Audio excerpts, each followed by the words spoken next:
Hey everyone, and welcome back to the Problem with Authority podcast. I'm your host, Kiersten Kelley, and today we will be talking about the problem with anger.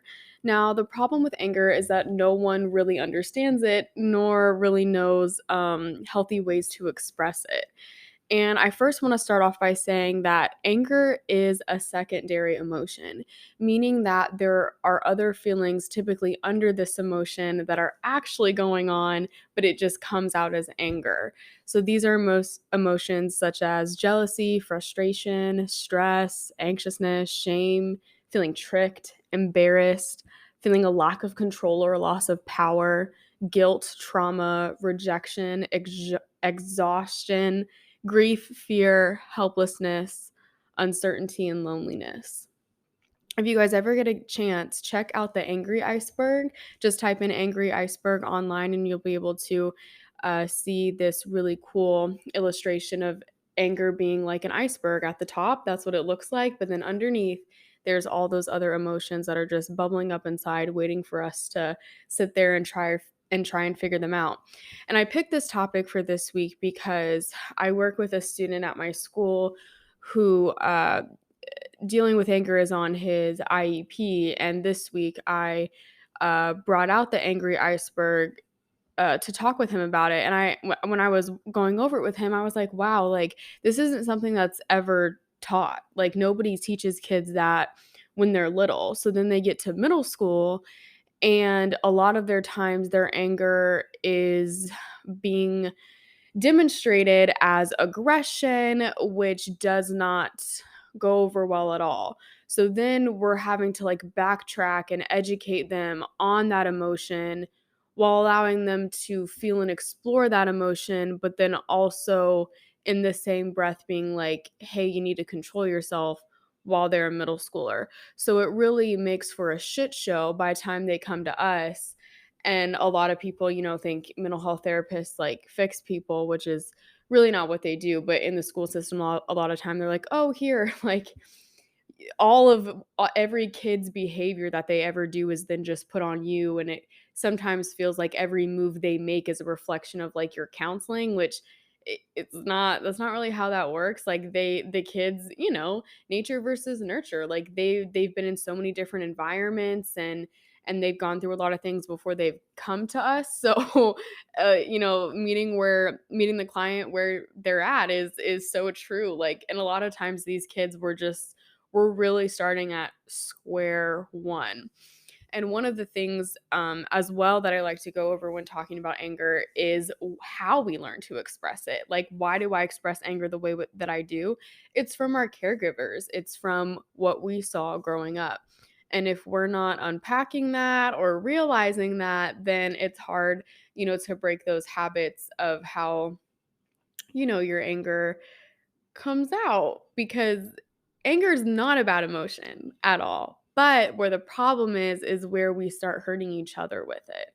And as children, most of us were never allowed to feel anger, like at all. We were never allowed to feel it in the moment. We were told to like knock it off, or we would get in trouble for how we expressed it. And then there was never a conversation with us on like, hey, like that emotion that you're feeling right there, like when you're stomping your feet and you're getting frustrated and you're crying and you're screaming, like that emotion's called anger. And like let's backtrack to where your trigger was that invoked that big reaction in you, and here let's learn some ways that are a little more productive or healthier for how you can do that. Like that's not a thing. That's not a thing for us as kids. So then we get to the point where we bottle it all up inside until we explode, which it's that makes us so hard for us to understand how to navigate it. So then we're all just kind of like ticking time bombs, running around on this planet, bumping in and exploding on each other, which is not it's not productive. It's not cool. Like road rage, like for example, when you think about it, like why do you get so angry? And I think road rage specifically, I feel could be a good example of fear. Like you almost get hit, so you're like, oh my gosh, like you almost hit me, like I could have died, like that's fear. But you're like flicking them off and like honking your horn as like anger. It's crazy how quickly it just escalates from like this to anger. But I think that's because we're never exploring like, hey, what is it that made me angry? It was that fear first. And then it moved into that the rage. But we never really think about those things. And I think a lot of the time too, like especially when I work with my kids and I talk to them, they feel it's almost like they feel that like being angry and fighting with each other and all this stuff is almost like a right. Like I feel like culturally, especially at the middle school that I'm at, it's just a part of like how we do things.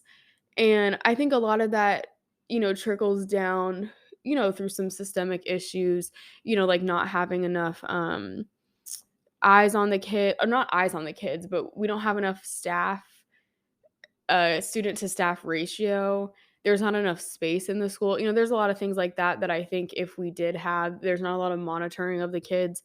If we had, a lot of the situations that happen would be able to be prevented. But at the same time, there's that culture of like, oh, so and so looked at me wrong. Let me be angry and let me like F them up. And it's just like, that's not productive. Like, that's not gonna go a long way, and it really worries me, um, because the older that these kids get, like, you turn an adult, like, the law is not gonna be nice to you, and we're not doing anything about it. And I think anger, this also kind of rolls into that label, I think, of EBD, which is emotional behavioral disturbance. And some kids get this label in school, and it's not a mental health diagnosis, but in the school it's coded as EBD. But the mental health diagnoses that could be under EBD are like conduct disorder, um, dysregulation disorder, and different things like that. But these kids get labeled. It honestly just means that kids have big emotions and they have a hard time coping and controlling them because of trauma, because of whatever. It doesn't really matter what it's because of, but the issue is that we're just putting them in these classrooms with these label and telling them that they're this and not helping them at all. Like the kids don't get like in my opinion, if you have that label in school, you should automatically be getting therapy or some type of service. But that's not how it works. They just get that label, they keep them in that classroom, and then they keep multiple kids with that same label in that classroom, which turns into this giant explosion of kids just like beating the shit out of each other, which does not work. And they're hurting each other, and they're like, oh, like I literally had a kid look at me and he's like, oh, I'm EBD, like what do you expect? And it's like, no, I know I talked about this in another episode, but I just can't get over it. And I think that that goes a lot in with anger. Like we're just giving people labels and we're not helping them through it. We're not giving them therapy. We're not educating them on, the emotions. We're not giving them coping strategies. We're not doing anything. Like it's pointless. And then it's like perpetuating this ridiculous cycle of, oh, I'm this, I'm like, you guys told me that I can't control myself and I'm this, so that's who I am, the end. No no And we're, a lot of the times, we're just doing disservice. And I talk about kids a lot because kids are the future. Like, they are. The better that we can do for them, the better adults they can be, and the better that they can, self-regulate themselves and help themselves, and then pass those healthy coping strategies to the next generation. So, before we end today's episode, I wanted to give some coping strategies that we can all use to work through that anger. And it's going to sound so basic and so ridiculous, but honestly, when you start to, work on your thought process, and this is a little CBT in there for my therapist out there, just thinking about how, your emotions, thoughts, and behaviors are all kind of connected. CBT is not my favorite, but I do, being aware of your thoughts, I think, is something that's really important. So the next time that you get angry, stop and be like, what is it that I'm really angry about? Like, especially too when you're in relationships, like you're going to pick a fight with your partner about A, B, C, and D, and you're having an argument that has nothing to do with why you're really upset. And it takes you an hour to work through this fight, that is about nothing, just to get to the point of like, I was feeling insecure, or I was feeling frustrated, or I was feeling let down. Like, we could all save a lot of time in our relationships if we all kind of became more self-aware of ourselves. So that way you could be like, I'm angry. This is why I'm angry. Hey, can I talk to you about this really quick? And we can squash it and move on, instead of us being dramatic for an hour and a half and going back and forth with each other over nothing. That's not the true issue of the problem, because you're not ready to to discuss it. You just want to like let your anger out on somebody. So that would be my first coping strategy. When you're feeling that anger, you're feeling your blood start to boil, you're clenching your fists, your heart starts racing, all of that, stop and be like, what is it? Is it fear? Is it rejection? Is it insecurity? Am I exhausted? What's going on? And really just training yourself to stop in that moment is going to be really helpful. Trust me. Like, I did it a lot. I think I did it a lot this past week, especially too, because I just taught that to my kid, and I was like, well, duh, like, I need to I need to do the same thing that I'm teaching to my clients, but it actually really works. And then obviously taking a breath, counting to 10. I know that sounds pretty basic, but it really does work. And I'm talking like stopping, like full stop in the moment. Hold on, like chill the fuck out. Let's count to 10. 1, 2, 3, and so on. Like, really stopping and being like, let's take a second before I lose my shit. Cuz losing your shit just doesn't do anything. Like, it just can get you in so much more trouble than what you need to be in, and it's not worth it. It's not worth it at all. Another coping strategy, you exercise, going and throwing those plates in like a safe, controlled environment. Like you can let it out, but in a safe and controlled space, like boxing, different things like that, which is also really good for stress and irritability. But trying and making it a safe and controlled place, even if like punching a pillow, like that's safe and controlled because it's on a bed and you're not going to hit a hard surface.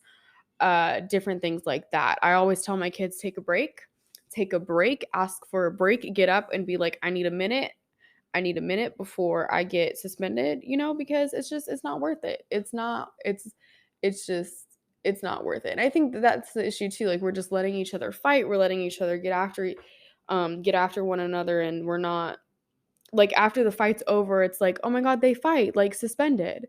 Or in the, adult world, oh my God, like, they beat the shit out of each other, like jail. It's like, well, what lesson is that? I mean, I don't really know if that's like really teaching anybody anything. um I guess I guess that whole strategy is like, oh well, let's invoke fear in people that if you do it again, like, this is gonna happen. But honestly, like, people don't give a shit anymore. They really don't. Like, that strategy don't work anymore. So we're gonna have to try and be a little more, a little more innovative, a little more prevention efforts and intervention efforts that really apply and work with this specific emotion. Oh my goodness, what's another coping strategy I use with my kids all the time? Journaling, writing it out, getting your thoughts out and trying to get them unscrambled and getting your emotions out. That's a really good one, because I feel like when we feel anger, we're not thinking clearly and we can't really process a lot of what's going on. So that's why taking that break, and then also like writing things out before, maybe, like, especially if you're mad or angry at a specific person, writing it in your notes on your phone or writing it in a notebook and then ripping it up and tearing it out. And honestly, that really does work. I've done that many a times, because and then you look back and you're reading it and you're like, "Oh, maybe that's why I'm angry." It's not because of this, it's because of that. And a lot of, like, especially like jealousy, like, take jealousy in relationships, for example. Like, you're angry, but you're really jealous, but you're really scared that you're going to lose your partner because you love them. Like, you see how that just kind of breaks down. We're going from anger, from jealousy to fear. And it once you train yourself to get to that point where you can identify the underlying emotion, it helps a lot, to navigate the situations better. It really does. And lastly, just taking care of yourself. I know when we're all stressed out, we're more irritable and we're more quick to anger. And I think let that all be a reminder to ourselves that, like, hey, we need a break, or we need to take care of ourselves, or we need to stop overextending ourselves and stop beating ourselves up, for resting and actually taking that time to breathe. Because it's just it's not worth your peace. It's really not. Not in this day and age. Nothing is worth your sanity, because you got you at the end of the day always, and you got to take care of yourself. And that's another thing that I wanted to point out, like going back to the exercise coping strategy. I In my problem with anxiety episode, I I think I touched on this, but I'm not sure, but I'm just going to repeat it because this has been something that's been in my head a lot lately. Is I really do enjoy exercise, and I lift a lot of weights, or I would lift a lot. I would do really high stress exercises for my body. And with me having a high stress job and also being super anxious, that doing that high stress workout on top of it was making things worse. And I couldn't understand, because I would go and do my workout and I wasn't feeling good after. I felt even more like hyped up, and my chest was even tighter than before, and I didn't feel like it was releasing anything. And I think that's because you can't do high stress plus a high stress workout doesn't equal release or calmness. So that's why I started doing more Pilates, because it is a flow. It's a slow burn. And Pilates, like, I don't want to hear it. People, strength training and Pilates equally as difficult. Honestly, sometimes I feel like Pilates is more difficult, because it's you have to get in the mindset, and it's kind of spiritual in a way, and you meditate through it, and you focus on your breathing. You focus on your body work and notice, when your thoughts are wandering, but also focusing on the movement and the flow. And I think that practice, plus meditation and things like that, can then help when we're feeling, that anxiousness, but also when we're feeling that anger. We were becoming more in tune with ourselves and our bodies, and able to know, identify our triggers, and then know how to handle them when they come up. So that's another thing I would say, like, watch what you're doing to cope, because even though, like, your intentions are good, it could be making it worse. And I think that's why therapy, is helpful, or just talking to a friend, being like, hey, like, can I process this with you really quick? Like, I'm really stressed. I'm going home and I'm doing my typical coping strategy of, like, high intense cardio and, like, really hardcore lifting, and, like, I don't feel good. And then it's like, huh, well, that's because that's not what my body needs, and I need to listen to my body. So keep in mind of those things, about those things as well. And that's why I love what I do, because I get to be introduced to a lot of different perspectives, like that you just wouldn't really think of. I learned so much from my supervisors, from my clients, and sometimes while they're talking about a situation, and then the way that I respond to it, I'm like, oh my God, like, that makes sense. Like, and then it kind of connects sometimes to things going on, in my life. And it's like, well, why was that the connection that I made? And it's like, oh, and you could just kind of take that advice for yourself, and it's kind of a win-win for everybody. But anyway, anger is not about emotion, but we need to learn how to process it before we start and continue to use, like, anger and aggression, or use aggression towards others as a way of expressing that anger. That is honestly all I have for you guys today. Man, I just finished reading Ace, by, I want to make sure I say her name right, Angela Chen. Ace by Angela Chen. So we'll go with that. But I just finished Ace by Angela Chen, and it was a really amazing book, and I'm going to be doing an entire episode on that and what this book taught me. And this book was honestly life-changing for me. People always ask that question, oh, what was the one book that changed your life? And this one was definitely it for me. So I'm going to be working on that outline this week to hopefully give you a longer and more insightful episode following the next weekend. But thanks for hanging in there with me, guys. It was so fun to read my Spotify Wrapped and see that I have listeners in 5 different countries, which is pretty cool. And I really do love this podcast. But that is it for today, everyone. And I will see you in the next episode.